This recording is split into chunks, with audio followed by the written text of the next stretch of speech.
All right, well, welcome to Views from the Capitol. This episode, we're going to be talking about the State of the State speech that was last week, the Consensus Revenue Estimating Conference that was a couple weeks ago, and possibly what we might see coming up in the budget presentation that will be next week, or what we may see the rest of the year. And I am Jennifer Smith, Director of Government Relations for Masb, and with me is Deshandria, and I'll let her introduce herself. Hi, everyone. I'm Deshandria Bedingfield. I'm the Policy Analyst and Grassroots Coordinator for the Michigan Association of School Boards. Thank you all for joining us today. I'm going to kick it off. Please drop any questions that you have in the chat and try to stay muted during this time. So the State of State was last Wednesday, and it was at the Detroit Diesel. It was Gretchen Whitmer's fourth State of the State speech, and just because of the pandemic, it was a virtual. And she talked a bit about her bipartisan successes so far. So a couple of them that she mentioned was closing the per pupil funding gap, also giving hazard paychecks to educators, also expanding low-cost quality healthcare. Also, that was one of the successes that she mentioned. And also, she took this time to thank educators, for teaching throughout the time of the pandemic. And she also touched on the fact of virtual learning, and she also talked about how she believes students belong in schools, and how basically for their mental health and social development that she believes students should be in schools during this time, and that the administration is doing everything that they can to see that students are in schools. She also talked about a lot of mental health components and trying to basically give funding to districts in this year's budget to hire mental health professionals. And also, along with every other sector, there is a workforce shortage. So also trying to invest in recruitment and retention. And so she will allow a lot of mental health workers, professionals to be a part of loan forgiveness programs as well. And another investment that she talked about was basically hiring nurses, counselors, and social workers for a lot of districts. And also one thing that she touched on was rolling back the retirement tax and also increasing the earned income tax credit, which will help out at least nearly 1 million kids in the state of Michigan, and also help out the working poor throughout this time. And I'm going to turn it over to Jen so she could talk a little bit more about the tax issues that are happening in the legislature.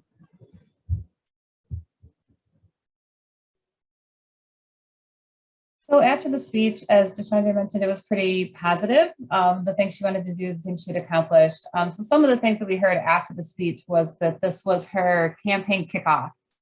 These are the things you're going to hear about through the year as she runs for re-election. We did hear some feedback on the school students belong in schools, both positive and negative. There was an article in one of the Capitol newsletters where the chair of the Education Committee, Representative Hornberger, called it criminal that kids weren't in school and that they needed to be in school no matter what. So there was some pushback on the lack of understanding what's going on the ground, both with staffing and with COVID and everything that's going on. And we, in response, MASB, along with our partners in education, as you know, we've been pushing for flexibility to the 75% attendance because that would help you be able to be open more. And so we have put out a statement that day calling for changes. We've sent a letter to the legislative quadrant, calling for changes, and we will continue to push that route because that's really what we're talking about.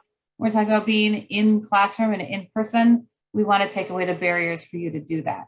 So it's definitely going to be a conversation. Unfortunately, it's already sort of splintered into, well, it's all the school's fault or all the union's fault that we're not in school, versus the reality that there are laws that are making you make these decisions. So that's going to continually be a conversation over the next few weeks. And then that day before the speech, the Senate Republicans pushed out a tax cut bill to the tune of $1.65 billion to get ahead of the speech. And that the tax cuts included in that would jump to $2.3 billion in the next fiscal year, in the 22-23 fiscal year. So it cuts things like the income tax and the corporate tax, and then raises the earned income tax and the tax credit. So while ideas that we should be talking about, the numbers that are in there were really just to get that press release and be part of the conversation following the speech. Are there any questions about the speech itself or sort of what came out of the State of the State before we move on to more fun numbers? All right. Well, leading up to the State of the State was the Consensus Revenue Estimating Conference. And this, as you know, is the conference that happens twice a year, once in January, once in May. These are the numbers that the legislature uses to set budgets. So the numbers that came out in January were crazy big. They were higher than people expected. Revenues are higher than people expected, but also we've got a lot of money still sitting on the books. So when I say crazy big, I mean it. We're still looking at $4 billion on our books for this year. And then going into next fiscal year, so the budget that we're going to be setting starting February, the school aid fund alone has almost $3.5 billion as a starting balance before we talk about the revenues that come in. So it is crazy amounts of money. The general fund is in the same place. They also have just over $3.5 billion to talk about for next year. And they've got about $2.5 billion to still talk about this year. The thing to keep in mind with these numbers, though, is a lot of it is federal one-time funding. It's money that has not been appropriated yet, money that they're still talking about. So this isn't that we're going to have this $3-4 billion surplus over and over again. The state budget office says ongoing, we do probably have between 600 and 650 million of ongoing revenues that are higher than expected.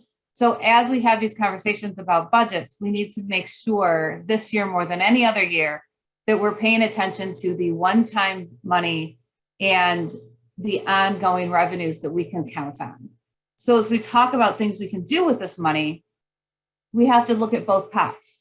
So some of the one-time things we could do with this money would be paying down part of MIPSers or looking at changing how we do pupil count,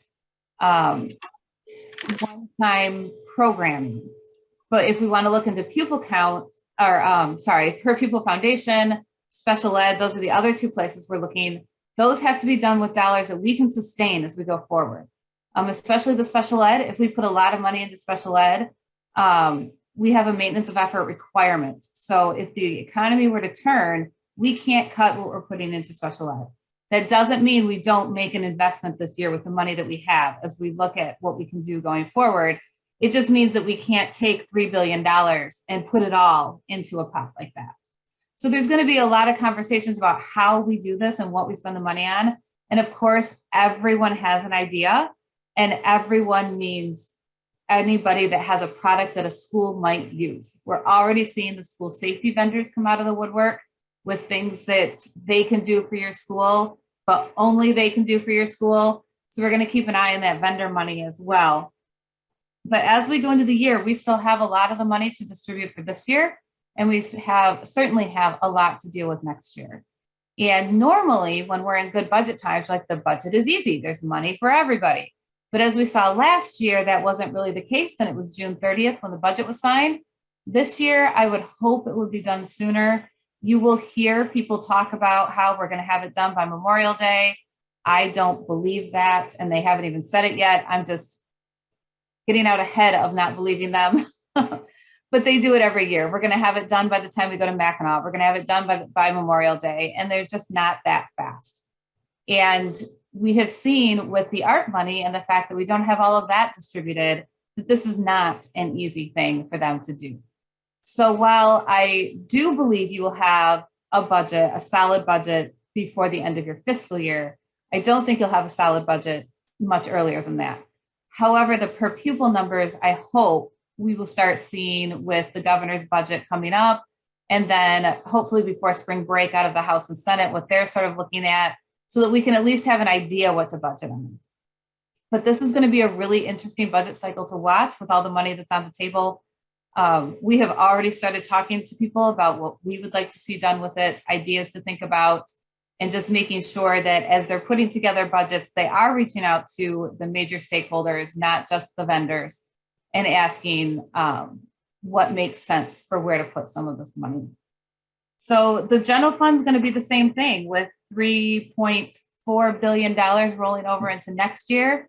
But again, they have the same issues. They have one-time money from the feds and they have ongoing revenues. And that 600 to 650 million amount is total GF and school aid. The budget director did not split out the difference between those. He just made a blanket statement that that's what we have going forward.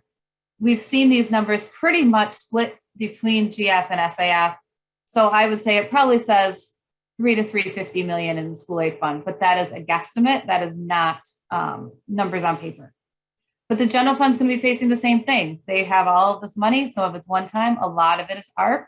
A lot of it is federal. So this is where we're going to see investments in infrastructure. I think you will see, as Deshandra mentioned, the mental health investments through DHHS. But we can also look at the MDE budget. And we know that there is board training money this year. Unfortunately, MDE still does not have that application up yet, but we'll push to make sure that money at least stays, if not increases. And it gives us some room to push for some teacher pipeline proposals that MDE has put out a bunch. Launch Michigan has put out a proposal dealing with scholarships for teachers, and the money is there right now. So these are conversations that hopefully will continue as we go forward. As I mentioned, the budget will be presented on February 9th. That kicks off our budget cycle. Generally, we see the House and Senate do their versions of the budget before they break for spring break, which is the first week of April. And they're gone for 2 weeks. So we hope to have their budget proposals by then, again this year, and then we get back from spring break. And the May Consensus Revenue Estimating Conference is that first week of May. And when we get those numbers, those are the final numbers we set the budget by. So we get all of the ideas and we get it all put together, and then crunch time comes after that Consensus Revenue Estimating Conference in May. So there's a question about excess funding put toward MIPSers. What would that amount be? And would the obligation, what would be less than the obligation and estimated impact? That I don't know yet. This is where we don't know numbers at this point, how much we would put into that. We just want to keep it up front to help pay down that debt. And I see somebody asked us to keep that conversation up front. We have not put a number on it. There was talk of we could buy down all of MIPSers.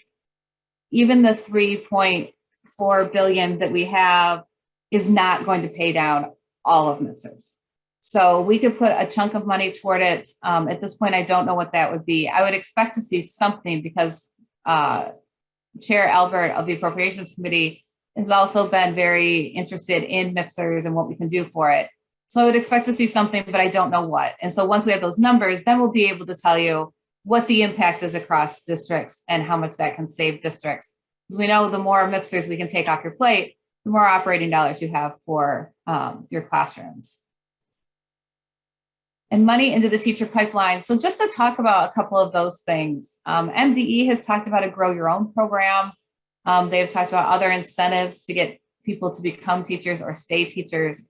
Launch Michigan has a proposal to offer scholarships to potential teachers that are in higher education, and including a stipend for their student teaching, because we know that that sometimes is difficult for a student to have to pay tuition and teach, yet they have no income.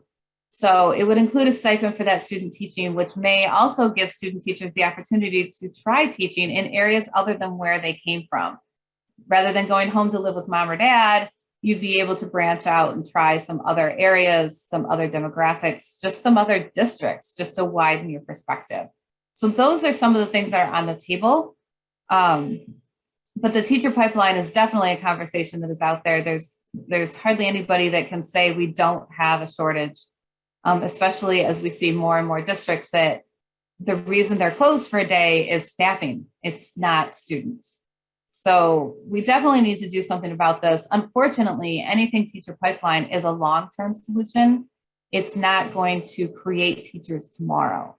But it doesn't mean it's not worth talking about to try to get teachers in 2, 3, 4 years as they come out of college or switch careers. We just have to be careful that people don't expect this to be a magic wand and we snap our fingers and next year we have 10,000 new students or new teachers, more than we because that's not obviously how this works. But the bigger the proposals, the more people we can get into that pipeline. Obviously, the better off we are down the road. So some of the other things, of course, that have come out of the consensus revenue estimating conference are tax cuts, because we have a lot of money. And so that gives everyone the reason to say, let's cut the taxes. Again, this is where we have to remember that only 6 to 650 million of this is ongoing revenue.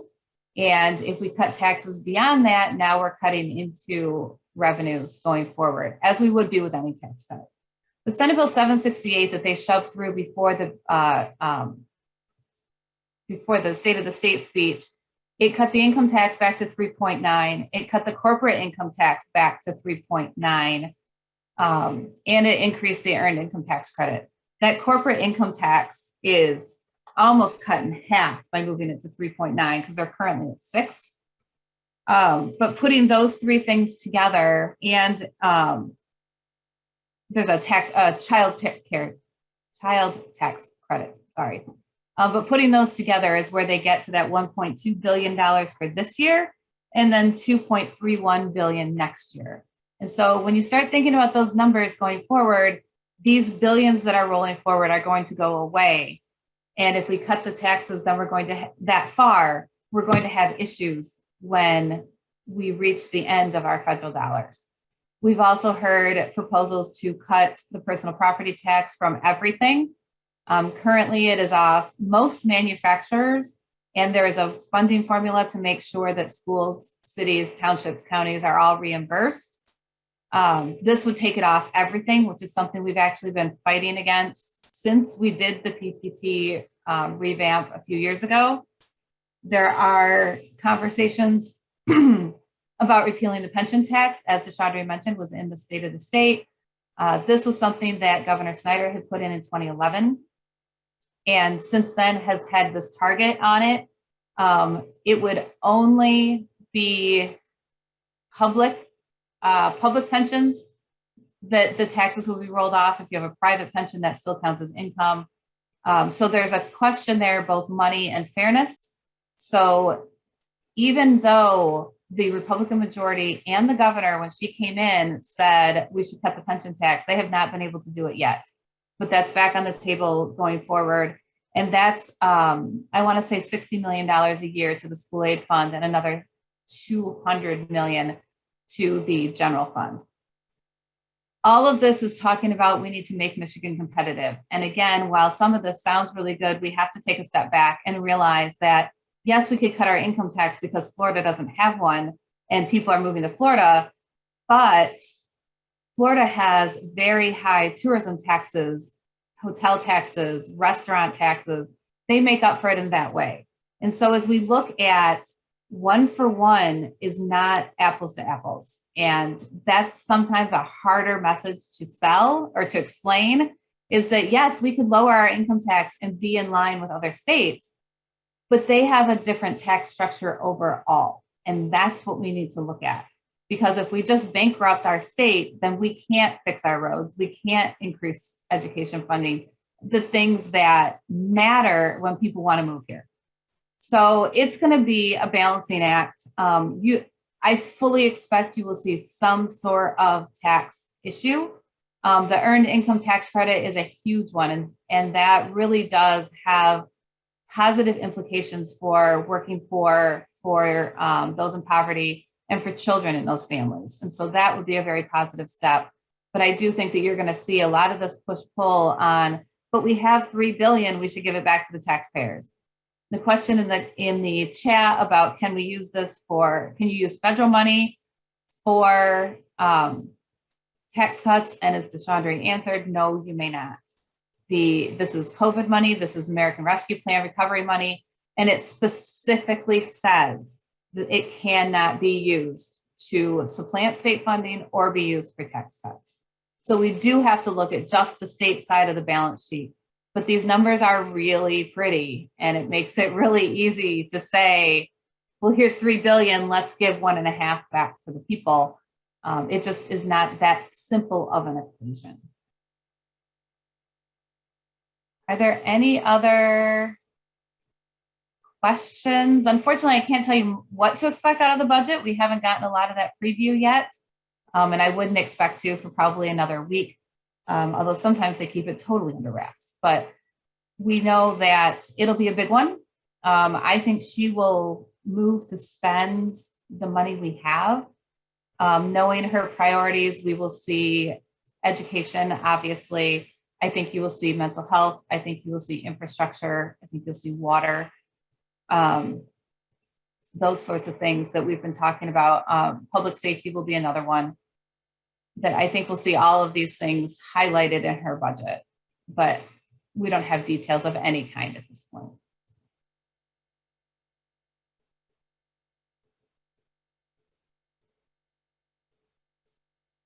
Any questions? Any other issues that you want to ask us about while we have the time?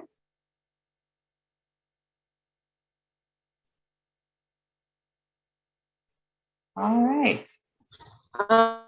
Excuse me, I do have a question. I'm sorry, I can't type in the chat. Okay.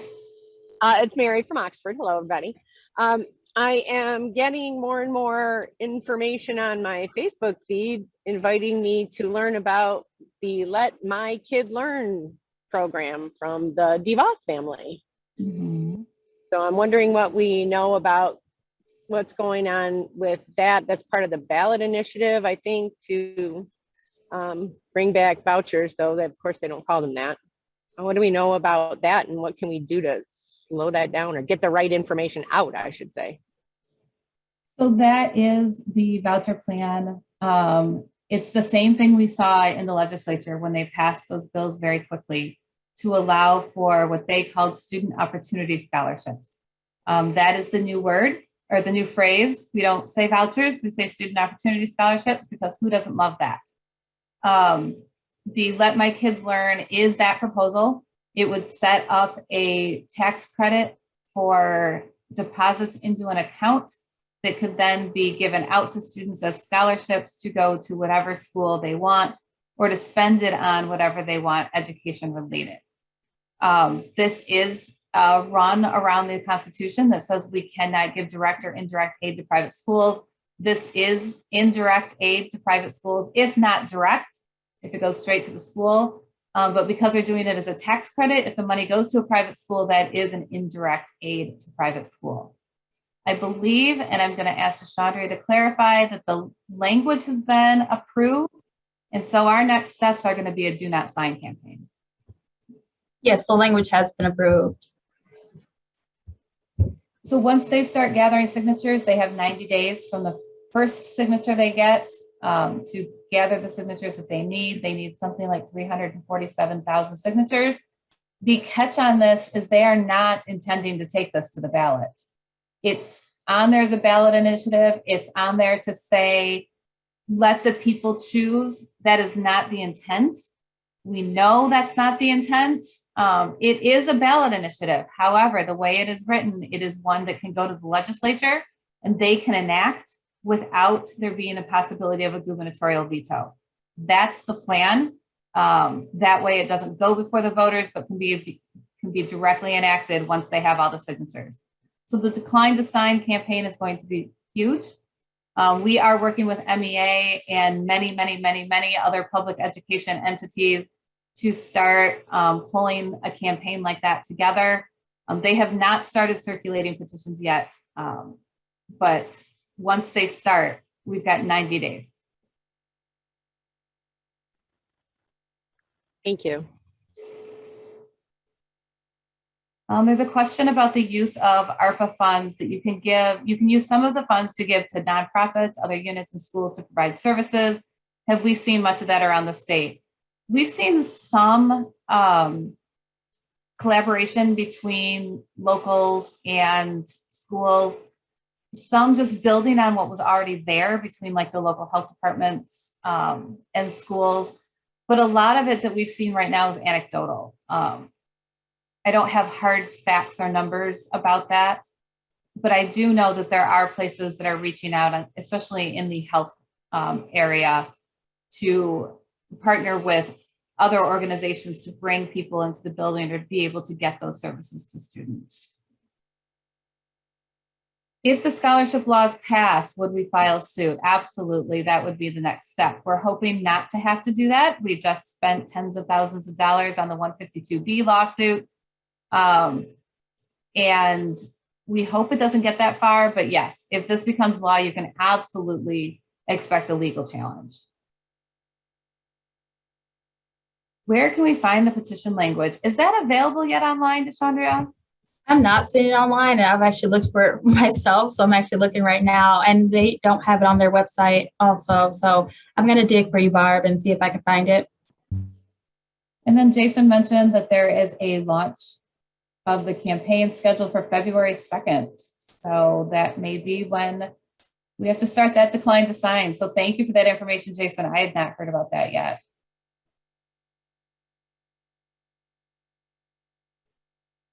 There was a discussion about a bill preventing political parties from funding board member candidate campaigns. Has that made any progress? We have not even seen that in legislation.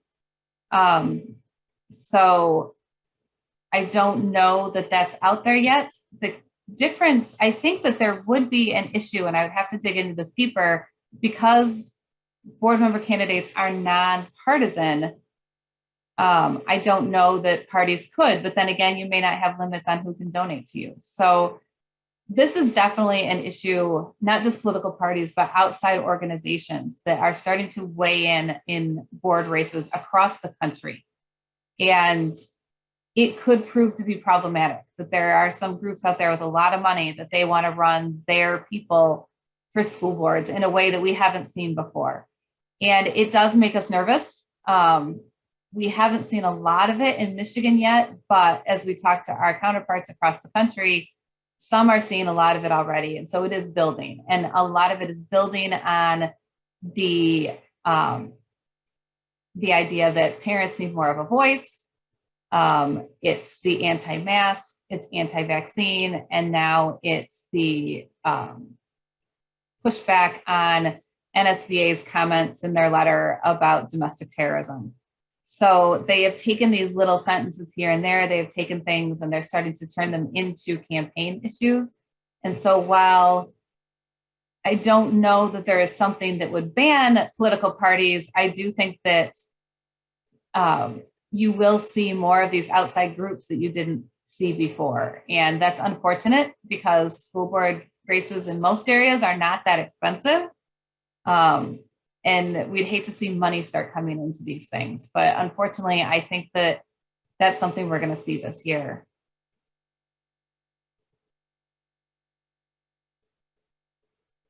Let's see. Are districts required to tie student growth and test scores to teacher evaluations? Any conversations about discrepancies?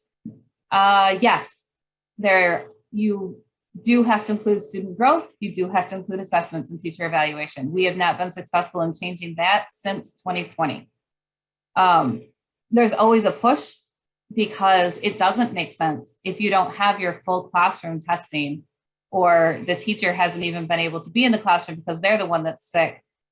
There's a lot of issues with this. Not only that, but it is a logistical headache for the administrators to do all of the work for this on top of trying to keep their buildings open. So we have pushed for some of this, even if it was just to suspend evaluations for highly effective for a year, but we have not been able to get much traction on it at all. And so unfortunately at this point, the law is the same as it was pre-pandemic, and student growth has to be a minimum of 40% of the evaluation for all of the teachers.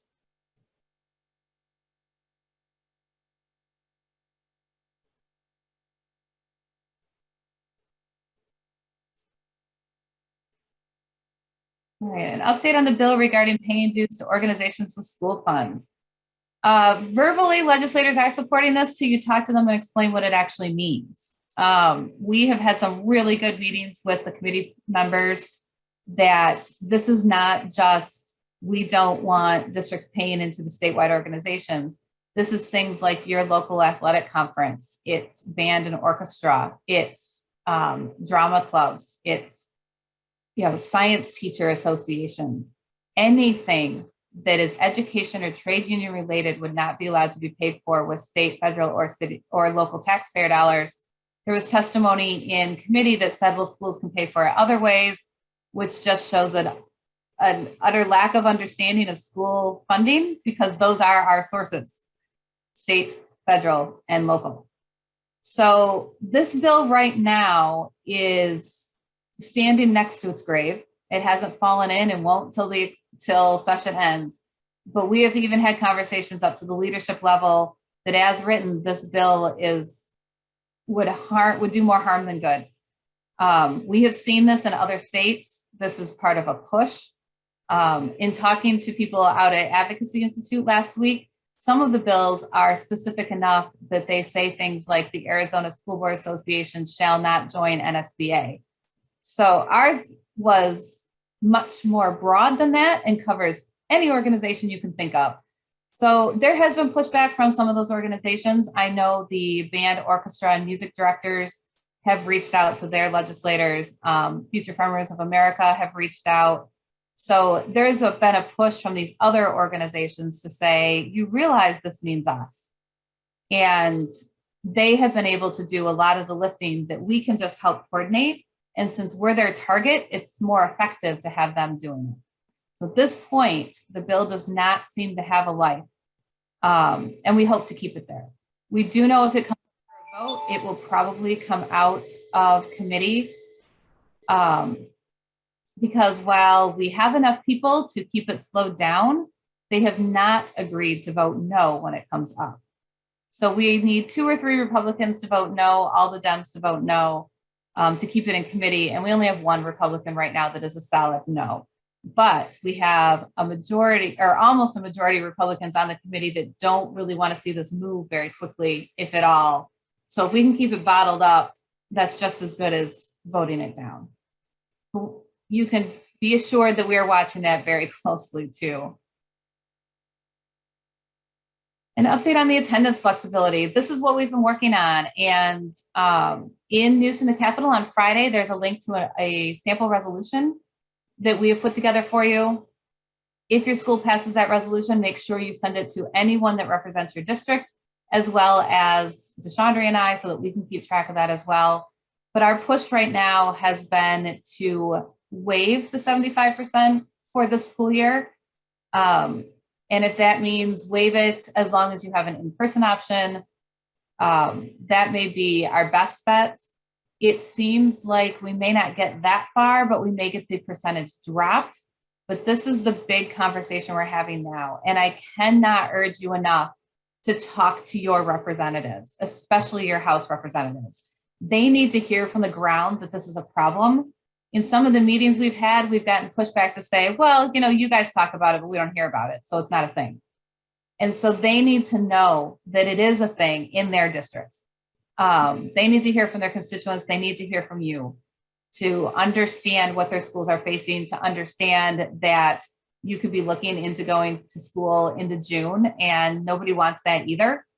The other thing we're told is, well, parents haven't complained. And we try to explain that parents don't understand yet that it's an issue.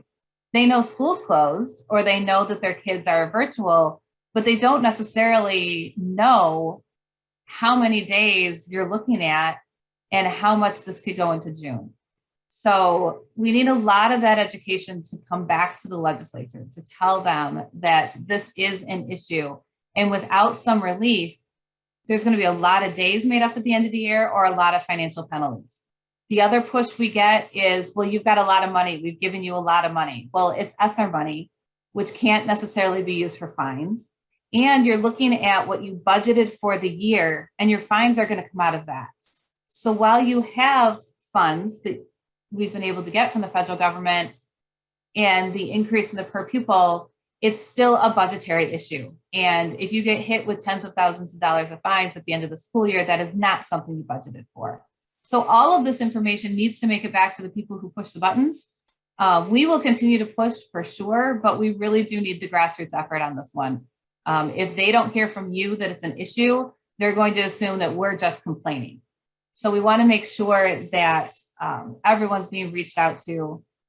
Even if you feel that your person understands or knows, it's still worth the phone call. And same if you feel like your person never listens to you, it's still worth the phone call. They need to know that people are paying attention and they really do are looking for something like this.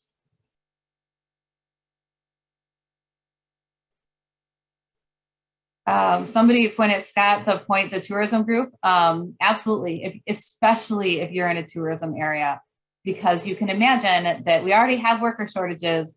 And if the teenagers don't get out of school until the 4th of July, they just lost a lot of their workers for the summer. Obviously, I'm exaggerating. I hope that people would be until the 4th of July. But the idea is if they want those workers, then we have to be able to get them out of school. This really will be a tourism issue in the spring. We are putting together a list. I cannot, of the 75%, I do not have a solid list of the districts. We are putting together a poll. We've had about half the districts in the state, or just over half the districts in the state, responded. So we will have general numbers, but we don't have a very specific list because a lot of it is anecdotal, because that's not recorded until the end of the year. So unfortunately, that list won't be available until after it matters, but we're working right now to get as much data put together as we can. And we do ask that if your district has closed because of COVID, or actually it doesn't matter why, if they've closed because it's less than 75% attendance, please let us know so that we can update our list. And we're keeping track of things like if it's COVID or general illness, or back in November, it was threats. So we want to make sure that we get all of the schools as big of best of a list as we can.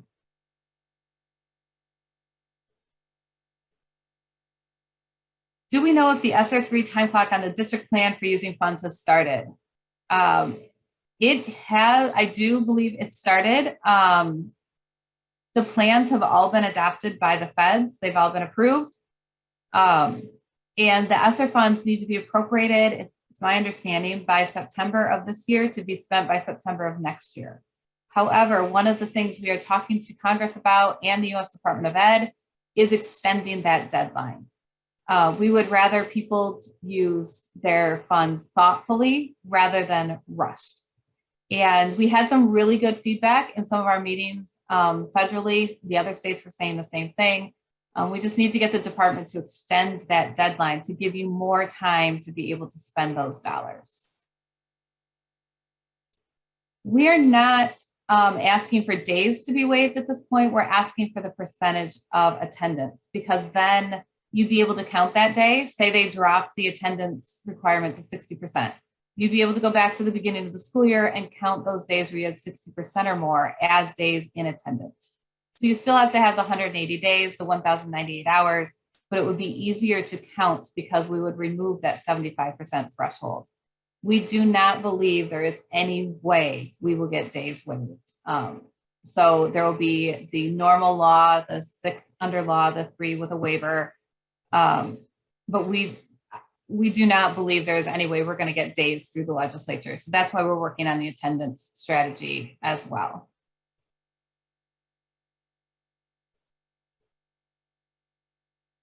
Linda asked if there's talk about modernizing the pupil accounting methods. I think this is something that we can insert into this budget cycle. We talk about doing declining enrollment. We talk about changing how we count or smoothing over a series of years. And part of the problem we've always had in changing how we count and how we fund is that initial year is always expensive. But now we have that one-time money. So this is going to be something that we start taking to the budget office and to the appropriators to say, if we really want to change this so that we don't have as big of a declining enrollment problem, maybe we do a 3-year blend. All these things we've talked about in past years that get turned down because the first year costs so much. Here's our chance to do it. So I don't know if we'll get there. But certainly the door is open to start talking about it. Extra forgiveness for threats, that those will not count as act of God days. We have been told that MDE will be as flexible as they possibly can on the waiver for those days. So that if you hit your 6 and you need more, they will do their best to accommodate that. So that would have to be part of your waiver to MDE. Again, if you were closed completely, the attendance threshold isn't going to help, but maybe the attendance threshold frees up other days that wouldn't have counted because you had 72% of your students there instead of 75. We're trying to think, we're trying to get to the best possible place we can with the people who are writing the laws. If we could do it, it would look totally different. But right now that it's that attendance threshold that we're working on to try to free up days that you may already not be able to count. If we can let you count those, it gives you more room for days when it snows this week, that truly act of God days.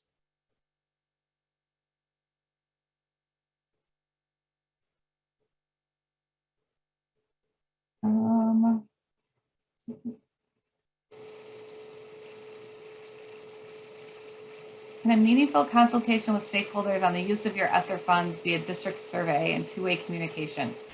I would think so, but now you're sort of in a legal territory.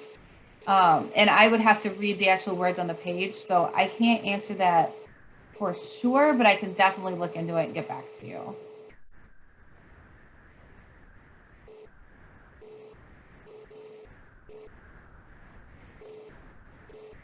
Any other questions?